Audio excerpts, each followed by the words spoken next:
Hi, this is Jim McDaniel. Today we're going to hear a presentation by Laura Rotgart, who works in our Argentinian operator's office. She's going to talk about a particular tour called Hidden Argentina. This is a tour that goes to some interesting but not very well known places in northwestern Argentina, as well as some more well-known ones such as Salta and the areas around it. There's a lot of driving done on this tour, but it doesn't really get boring because the guides are so good. They will take you to places off the road to see sights and meet with people that you would never see and meet on your own. So you'll get the insider's view of the area that will make it really come to life and will give you special things to talk about when you get back home, when you're showing the great pictures that you've taken. So let me turn it over to Humahuaca, in the very north of Argentina, in the province of Jujuy. The program is run by our guides. As Jim said, they're very knowledgeable, and they will take us around all the country. We start in the city of San Juan, and we start driving north to Villa Union. This is the first day. It involves about 6 to 8 hours driving. Thus, as we are on a private vehicle, we can do some stops on the way while we enjoy this interesting landscape. You might see some local people as here riding their horses. This is the scenery that will go with us until we reach Villa Union, which is the first place where we'll be stopped to overnight.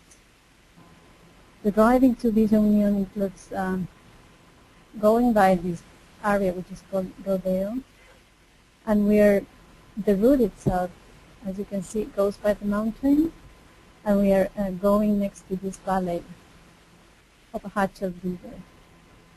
We will reach this place which is called Cuesta de Huaco. It has an impressive view of the valley and its different colors.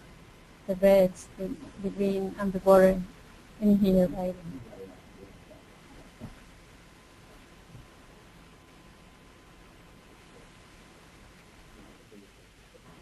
Cuesta de Huaco reaches the altitude of 1,000 meters above sea level.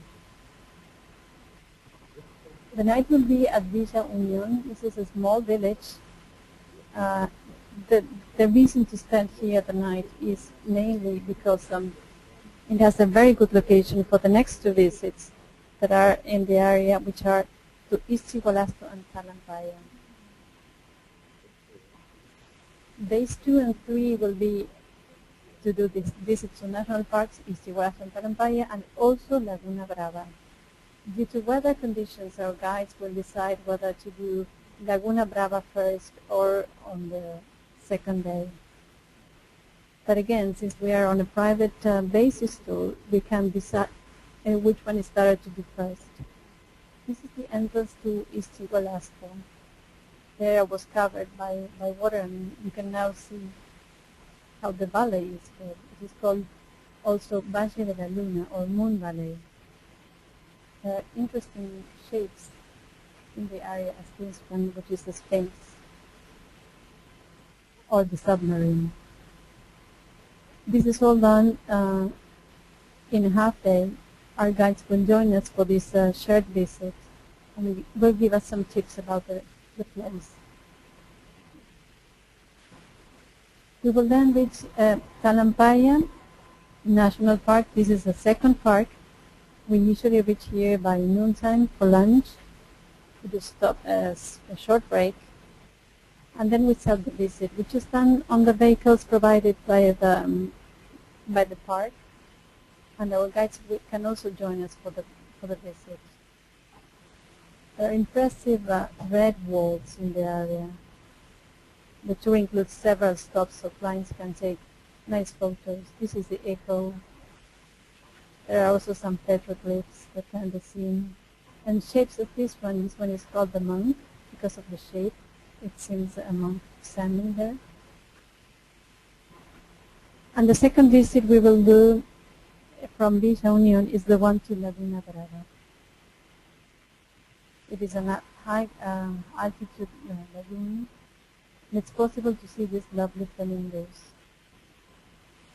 These areas are actually not very visited by local people, so it's advisable to do it with knowledgeable guides, as Luis and Maru. After spending the 2 nights in Villa Union, we will continue north and stop by Chilecito until we reach Tinogasta, where we will spend the night. This is an interesting riding because we will depart from Villa Union taking Cuesta de Miranda, which is it will be like Miranda's Lake. It's also very scenic, you can see.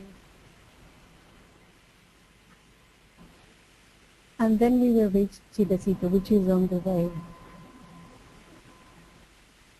We can see some beautiful flowers as the cardoni. And we will stop at this mine. It is actually a mine museum. It is located near Chilecito, and it is called La Mexicana. It is also a place that is not frequently visited, but that's why our guides, Luis and Maru, will take us to this place. It's very interesting to see what remains of this mine and the museum and how they used to work in this area, so isolated. We will spend the night, and the next day we will continue on Route 40 until we reach Cafayate. It's a nice riding while entering the Calchaquí valleys, and we indicate Quilmes because that will be one of the stops. The road, I mean, this might be a long day, but the road allows the chance or the opportunity to stop and take nice pictures of the area. This could be another of the stops, which is a visit to Pachamama Museum. It has been created by a local artist who is called Hector Cruz. And you can see interesting shapes as this mask displayed in here. Our guides can tell you more about this local artist and these different shapes. After visit Pachamama Museum, we will do stop at Quilmes Ruins. You can see how they are located on the valley, the remains of the places where they used to live, and enjoying an overview of the valley. We will spend the night in Cafayate and then continue west to Cachi, which is also in the Calchaquí valleys. Cafayate is mainly known for its wine, which is the Torrentes. It is a white one. It's dry, but also taste of fruit. And we usually include a stop at a winery to do a tasting. A chat would be one of our options that day. This is usually done in the morning. And then the driving leaves Cafayate to go west to Cachi. And there are nice small villages as this one, which is San Carlos. We can decide with Luis and Maru which place to stop and how long to stay. It's old church. Or even do a stop on the way to see these interesting cemeteries with its colorful flowers provided by their relatives. The road will continue to Cachi. We will do a stop at the old village of Molinos. This is the church, inside of the church. We will spend the night in Cachi, and the next morning we will start driving to Salta. As we arrive in Cachi at night by 6 or 7 p.m., in the morning we will do a stop at the church. This is the church, the colonial church, which is actually very well kept. The photo was taken on Sunday, that's why it's a bit crowded. And then we will continue driving to Salta.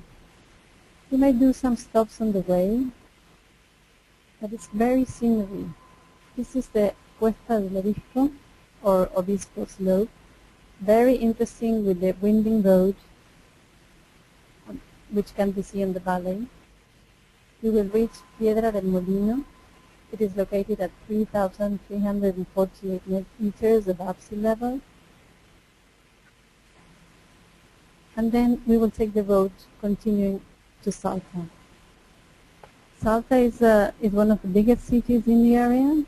As you can see, this is a photo of the valley. It is located actually on the valley. And it's where most of the useful facilities as banks, many restaurants, and places are in the area. So clients can enjoy a day in the city. Day 8 is completely in Salta. So clients will have time on their own to do visits and to walk. This is downtown in Salta. It's a colonial one. It still keeps some old buildings. We can see San Francisco Church in the back. This is the main cathedral. This is a detail of San Francisco. And they can also do a visit to the market. Day 9 is a road to the clouds, as it indicates. It's departing from Salta to reach Tilcara. This will be a long day. It usually takes about 8 to 9 hours, depending on the time, on the stops that will be done during the day. But it's a very interesting. It departs from Salta, and the road goes very close, almost parallel to the railway, which is called Tren a las Nubes, or the train to the clouds. It reaches 4,000 meters above sea level. And it's very interesting while driving, seeing the mountains on the railroad, colorful mountains on the road, and always the clouds on top of them. We might do a stop at the steel ruins. They are on the way between Salta and San Antonio de los Cobres. Those stops can be done or may be skipped. This depends on the client's interest. Our guide will provide some information, then it's possible to continue or to stop. Also, this is something typical in the north of Argentina. Small churches on the way. One of the highlights of this day is the visit to Salinas. This is a great salt floor. And it's interesting to do a stop. It's to do a short walk and see how local people work with the salt. The driving then continues to Tilcara. We will take this Cuesta del Lipán or Lipán slope. Another interesting route with a winding road by the mountains until we reach Tilcara.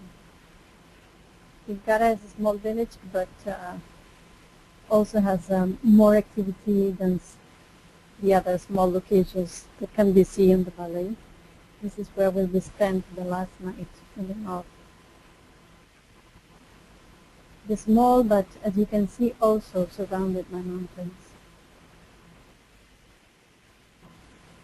Day 9 will be when we depart from Tilcara, go north, very up north to Humahuaca, and then right back to Salta to take flight back to Buenos Aires. We will probably do the visit to Pucará del Picara, which is a fortress that has been reconstructed in Tilcara. And then we will start driving north to Humahuaca. Again, the driving is very interesting and scenery. This is called Paleta de Pintor, or the painter's palette, with colorful mountains, and seems like the colors were designed and painted into the mountain. We will reach Humahuaca in the very north of Jujuy, another small village. And we will probably do a stop at the market to see the local products. Some of its products, as the potatoes or quinoa, the cereals, are produced by local people. And it's interesting to see how they offer them. The driving back from Humahuaca will include a stop in Purmamarca. This place is known because of its colorful mountains. In fact, it is called Cerro de Siete Colores, which is 7 colors mountain, as you can see in the photo. There's a small place called Paseo de los Colorados, where we can include a short hike. It can be done in a vehicle, but it's interesting to walk by the mountains and see the valley in the center as we see. So if there is enough time, clients could have a chance to do a short walk in this area before taking their hike back home. We will also see cemeteries on the road, as this one, which is on Huacalera, located on Humahuaca Gorge. We will continue to Calcara and then take the route that will bring us to Salta Airport. Once in Salta, we can take the flight back to Buenos Aires, or perhaps connect a flight to Iguazu. Another possible option would be to continue to Chile, to Atacama, to the north of Chile. Instead of driving back to Salta, clients would stay in Tilcara and then take a land transfer to Atacama and continue their trip over there. As we said, this is a 10-day itinerary, and some of the days are longer than the other ones, but again, as it is in a private basis, our guides can accommodate some stops on the way depending on clients' interests. I hope you like our option and our suggestion for this itinerary. Well, I can see that there would be tons of photo opportunities on a trip like this. Yes, that's why we included the main places and the possible visits. But it depends a little bit on what clients want to do. Some prefer to arrive into the villages and have more time to explore it, and other people prefer to have more stops on the road from one place to the other one. Mm-hmm. So that can be adapted with our guides. It's even if there's a certain time to be considered, but there are hours of the day that can be used more for stops on the way, or to have more time at each village when they arrive in the afternoon or in the evening, actually. Yeah, and since the guides are from that area, they're going to know people in the various areas, be friends with them, and know who the interesting people are to talk to and all that. Right. They also know places along the way. If people is interested in local products, they could stop at places where chilies are dried in the north, or people that collect nuts, or artisans. This can be arranged, but the idea is to show what the place would be and possible stops. But of course, we can add and adapt this to the clients that are driving with our guides. These Amaru live in this area and continuously visit the places, so they know them very well and know which possibilities are in each place.